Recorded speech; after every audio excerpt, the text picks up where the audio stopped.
Alright, here we go again. Sanju Samson और जडेजा वाली trade में एक और बड़ा ट्विस्ट आ चुका है। टेंशन मतलब कैंसिल नहीं हुई, लेकिन हाँ होल्ड पे जरूर हो चुकी है ट्रेड। दूसरी तरफ आरसीबी का एक नया होम ग्राउंड आ चुका है, अगले साल के सारे मैचेस वहां पर होंगे। और फाइनली जीटी राशिद खान इनके सबसे महंगे खिलाड़ी को रिलीज करने वाली है। Will cover all of that and so much more. तो अगर आपको रोज ऐसे ही क्रिकेट न्यूज देखनी है तो लाइक करो वीडियो को, 2000 लाइक का टारगेट रखते हैं एंड लेट्स गो। ओके, तो क्या जड्डू और संजू वाली ट्रेड इलीगल ट्रेड है? हाँ भाई, बिल्कुल इलीगल है। जितने नखरे ना इस ट्रेड में उतने तो हार्दिक पांड्या वाली ट्रेड में नहीं हुए थे। सब कुछ हो गया था यार, जड्डू तक मान गए थे सीएसके छोड़ने के लिए, संजू तो हमेशा से रेडी थे ही। राजस्थान सीएसके सब लोगों ने हाँ कर दी, कंसेंट वंसेंट साइन हो गए, एकदम इन रिटर्न कॉन्ट्रैक्ट हो चुके थे। और आखिरी में फंसा कहां पे? सेम करन भाई, जिसका किसी ने सोचा नहीं था, उससे पूछा तक नहीं होगा इन लोगों ने कि हम तेरे को भेज रहे हैं, उसकी वजह से ये ट्रेड अटक गई है। आरआर वालों ने भी बोला कि इतने टाइम से सीएसके नखरे कर रही थी, अब हम थोड़े नखरे कर लेते हैं। तो देखो सीन कुछ ऐसा चल रहा है कि आरआर के पास है अभी 8 ओवरसीज प्लेयर्स और वो अपर लिमिट है, ठीक है। उससे ज्यादा ओवरसीज प्लेयर्स एक टीम में नहीं हो सकते हैं। तो जड्डू आ रहे थे और संजू आ रहे थे, वो तो भाई 1-to-1 रिप्लेसमेंट हो गई। लेकिन अगर उनको सेम करन भी चाहिए तो फिर उनको एक ओवरसीज प्लेयर भी निकालना पड़ेगा, ठीक है। अभी एक और दिक्कत है, वो बाद में डिस्कस करेंगे। तो पहले अभी इनको एक रिलीज करना पड़ेगा। अब ये रिलीज भाई 15 तारीख के पहले तो नहीं कर सकते। दो चीजें यहाँ पर भी, या तो ये पहले रिलीज कर दे और ये डील वील पहले कर ले और डायरेक्ट अनाउंस करे 15 तारीख को, या फिर 15 तारीख को रिलीज करने के बाद में फिर ये 15 तारीख के बाद होगी ये ट्रेड। तो ऐसी कुछ कंडीशन चल रही, शायद तीक्ष्णा वीक्षणा को ये रिलीज करेंगे, हसरंगा भी इनकी टीम में है, शायद दोनों को कर सकते हैं, ठीक है। अब ये दोनों को क्यों करेंगे, वो कंडीशन आते हैं अपन कंडीशन नंबर 2। तो भले ये रिलीज भी कर देंगे ना, उसके बावजूद भी इनको 2 करोड़ 8 लाख रुपए चाहिए, क्योंकि जड्डू और सैमसन तो भाई 18 करोड़ एकदम डायरेक्ट स्वेप हो जाएगा। लेकिन जो एक्स्ट्रा सेम करन का जो पैसा है वो उनको चाहिए। और जड्डू वाली ट्रेड करने के बाद में राजस्थान के पास बचेंगे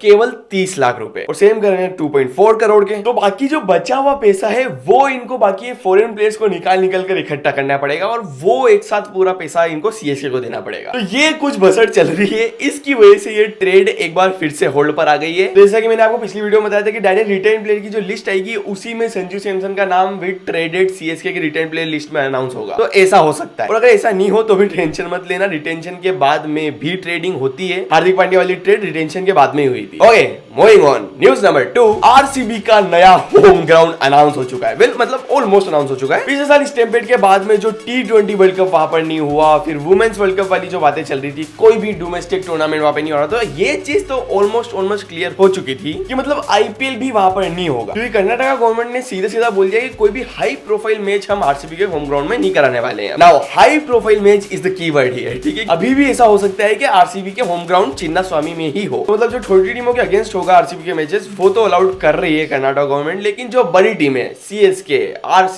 मतलब आरसीबी तो खुद है, एमआई, अब तो पंजाब भी बड़ी टीम है ना, एसआरएच, केकेआर, इनके जो सारे मैचेस होंगे वो होंगे पूना में। तो अदर पूना वाला ऑलरेडी इस टीम को खरीदने की कोशिश कर रहे हैं, तो एक वो वाला एंगल चल ही रहा है। आगे उसके अलावा जो कमलेश पीसल है, एनसीए जो पूना में स्टेडियम है, उनके सेक्रेटरी, उनका एक स्टेटमेंट आया है। उन्होंने एक इंटरव्यू दिया, उसमें उन्होंने बताया कि हाँ देखो बातें चल रही है हमारी आरसीबी के साथ में, लेकिन उन्होंने अभी तक कंफर्म नहीं किया। वो लोग क्या दूसरे भी वेन्यूज देख रहे हैं, मतलब यार आरसीबी है उनके पास तो वेन्यू है, तो वो और भी वेन्यूज को ट्राई आउट कर रहे हैं। बाकी हमारी बातें चल रही है उनसे। और आरसीबी ने ये भी हमको कंफर्म कर दिया है कि वो जो ऑक्शन होगा ये 15 दिसंबर को, उसके बाद ही कंफर्म कर पाएंगे। तो मतलब ठीक है, कुछ टेक्निकल चीजें अभी फिगर आउट करने की कोशिश कर रहे हैं हम लोग। बाकी हमारी वाइस प्रेसिडेंट और प्रेसिडेंट, आरसीबी के जो वाइस प्रेसिडेंट और प्रेसिडेंट है, उनसे हमारी बात चल रही है। तो ये पुणे के एमसीए ग्राउंड की सेक्रेटरी का स्टेटमेंट आया है। ओके, अब आईपीएल की रिटेंशन लिस्ट आने में केवल 2 या 3 दिन बचे हैं और भर के रूमर्स और भर के न्यूज आ रही है। वो सारी एकदम इकट्ठी करके एकदम फुर्री से आपको बताता हूं rapid fire news. Okay, first KKR CSK से भी ज्यादा लोगों को रिलीज करने वाला है और केकेआर 40 करोड़ के पर्स के साथ में मिनी ऑक्शन में उतरेगा। भाई इतने पर्स का करोगे क्या? कोई प्लेयर तो है ही नहीं खरीदने के लिए। नेक्स्ट सीएसके की बात है तो सीएसके नूर अहमद, भाई जड्डू को छोड़ रहे तो कोई तो स्पिनर चाहिएगा ना इनको, तो उनको ये लोग रिटेन करने वाले हैं। नेक्स्ट मुंबई भी अलग अनफार को रिटेन करने वाली, इसका मतलब अफगानिस्तान के सारे प्लेयर्स